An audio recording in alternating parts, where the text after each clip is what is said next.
For the past 3 years, they've been battling it out in the biggest PR arena of them all, Formula One, where the spinning propeller of BMW has left the leaping Jaguar trailing in its wake.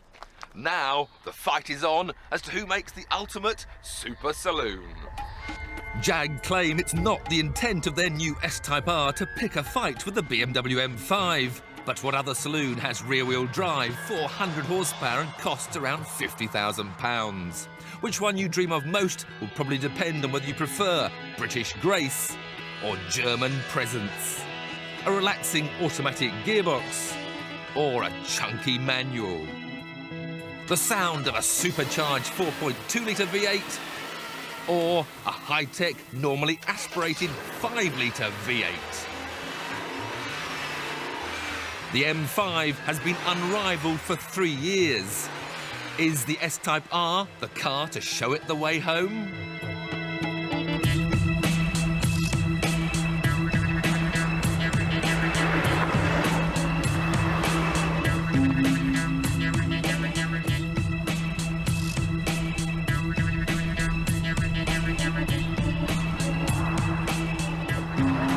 Jaguar have pulled their favourite trick of simply whacking a supercharger onto their faithful V8, and in so doing have added 100 horsepower. It might seem a rather archaic method, but it's created the most powerful Jaguar saloon ever. That whining soundtrack does have a lot of fans. But why they like it, I've no idea. It drives me mad.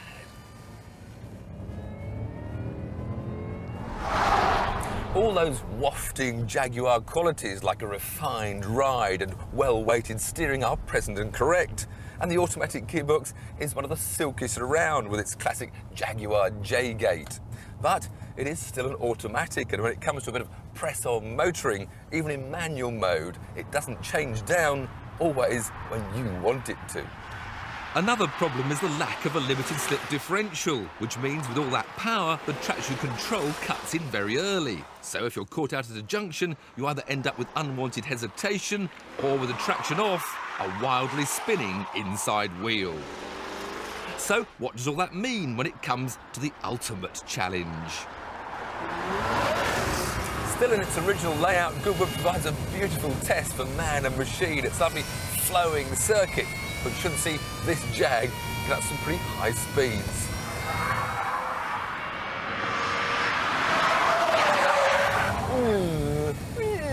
I'm sorry, this whine doesn't get me in the mood for track driving. Imagine it more wallowing understeer, and really the softness that was so nice to have on the road really shows up on the racetrack. This is a stiff car by road standards, but on a track there's still too much roll now.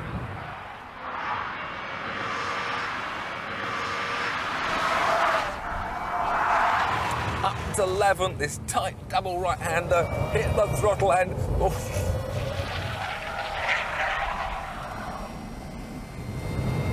125 miles an hour down to Woodcote. Pop the lever forward, and it does change down incredibly smoothly for an automatic, especially when it's high performance. Ooh, lots of wheel spin there. Oh, rev limiter, yes, change up. A lot of wheel spin there coming out of the chicane, and again, without that limited slip diff, it's leaking the power away. I'm not going anywhere. Which all results in a lap time of 1 minute 36. But what will the M5 make of that? It's got the same power as the Jag, but a more instant power delivery. Doesn't sound as good as a sweet V12, but a V8 always means that mid-range torque that helps punch you out of the corners. Balancing that power on the steering with the throttle, with a little kick of oversteer at the end on the rev limiter. 4th, it's all busy around here. 5th again for this Ford Water corner. Taken at, what, 120 miles an hour, up to 130 on the short straight. Braking easily for the first part of St Mary's. It's a tricky twiddler. Don't slide too wide, Tiff. Back on the brakes. Left. Clip the curb. Catch the first slide, then holding it on the throttle. Oh. The brakes don't feel as sharp as the Jags, but they seem to stop much better. The Jags noticeably fading towards the end of 3 laps. Up then to 11th, this big double apex right-hander. And you still go sideways in the BMW, but now you've at least got both rear wheels driving you forward.